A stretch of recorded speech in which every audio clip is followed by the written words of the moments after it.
Hello everyone, welcome back to the channel. Today I'll be showing you how to delete Play Store search history. Alright, as you can see here is our search history. And the problem with the app is that you cannot delete these search histories right here. Alright, so what you can do is just close the Play Store itself. Alright, then tap and hold on the app.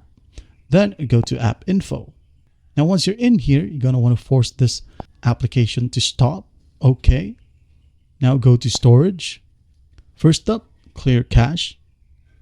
Once done, clear storage or clear data. All right, as you can see here, it's done. User data is 0 and cache is 0. Now, when we open up our Play Store, and as you can see, when we go to our search history right here, tap, this search history is gone. All right, here's some setting as well.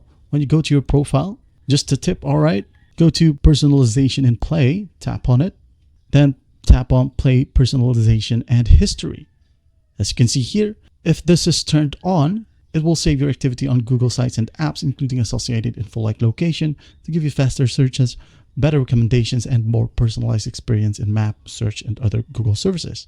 All right, you can just go ahead and play around with these settings right here, and that's basically it. Well, I hope this video helps, and I'll see you in the next one.